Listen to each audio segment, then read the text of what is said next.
क्या आपको कोरोना की वजह से पढ़ने में मन नहीं लगता? क्या आपको भी लगता है हम सारा पढ़ लें और लास्ट में कहीं एग्ज़ाम्स कैंसिल ना हो जाए?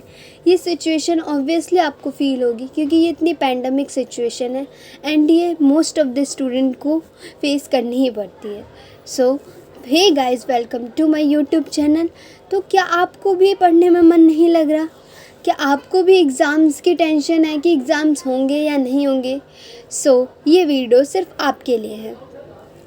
कोरोना आज है पर हमेशा नहीं रहेगा। पर एग्ज़ाम्स आज नहीं हो रहे, कल नहीं हो रहे, पर एग्ज़ाम्स कभी ना कभी होंगे। एक इमेजिन करिए, चलिए एक वर्ल्ड इमेजिन करिए जिस वर्ल्ड में कभी एग्ज़ाम्स ही नहीं होते। तो अगर जहाँ पे एग्ज़ाम्स नहीं होंगे तो वहाँ के बच्चे पढ़ेंगे?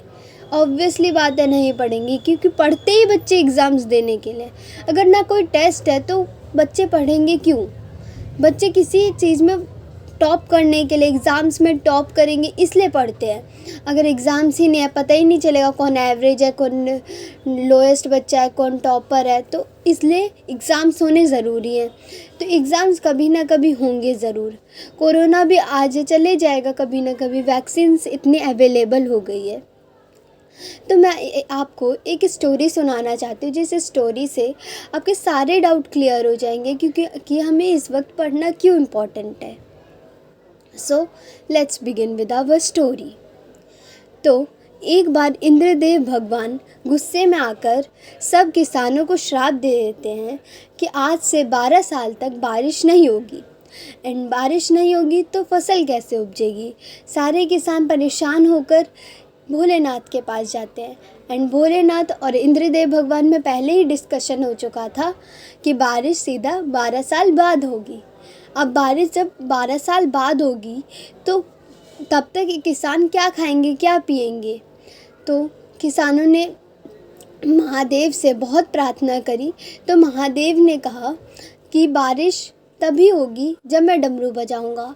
और पहले ही डिस्कशन हो चुका था इंद्रदेव भगवान में और महादेव में कि डमरू तो महादेव 12 साल बाद ही बजाएंगे। अब महादेव ने उन सबको जाने को कहा। अब महादेव अपनी के तपस्या में लीन हो गए। फिर बाकी के किसान अपने घर आए। किसानों की इतनी प्रॉब्लम, सारे किसान निराश होकर वापस घर आ गए। एक किसान यह सब जानने के बावजूद भी खेती में काम कर रहा था। सारे किसान उस पर हंस रहे थे कि अब तो पता चल चुका है कि बारिश 12 साल बाद होगी, तो भी तू काम क्यों कर रहा है। तो उस किसान ने कहा कि बारिश 12 साल बाद ही भले क्यों ना हो, पर अगर 12 साल बाद मैं खेती करना भूल गया तो मैं किस पर डिपेंड रहूँगा। मैं तो खुद ही खेती करना पड़ेगा, मुझे कोई सिखाने वाला भी नहीं है। इसलिए मैं अभी से ही खेती कर रहा हूँ कि मैं तब भूल ना जाऊँ। भले ही 12 साल बाद बारिश हो, पर कम से कम मैं खेती करना तो नहीं भूलूँगा। ये सब देख के माँ पार्वती को बहुत दया आई। तो माँ पार्वती ने महादेव से कहा कि कहीं आप डमरू बजाना भूल तो नहीं गए। बहुत समय हो गया आपने डमरू नहीं बजाया। महादेव परेशान होकर जल्दी से डमरू बजाए और किसान के खेत में फल उपजने लगे, क्योंकि किसान ने खेती कर चुके थे। बस देर थी तो बारिश की, और जो बारिश महादेव की वजह से बारिश हो गई।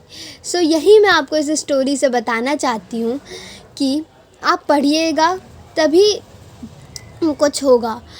आपकी पढ़ने की आदत ना छूट जाए। अगर कोरोना के वजह से आप पढ़ना ही छोड़ दीजिएगा तो आपकी पढ़ने की जो प्रैक्टिस है, आदत है, वो सारी छूट जाएंगी।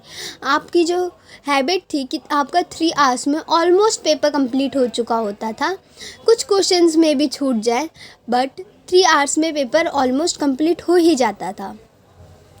तो वो आदत आपकी ना छूट जाए, क्योंकि कभी ना कभी हमें एग्ज़ाम देना है। ये तो नहीं होगा कि 3 घंटे का एग्ज़ाम सीबीएसई वाले अब 4 घंटे दे देंगे, ऐसा तो नहीं होने वाला है।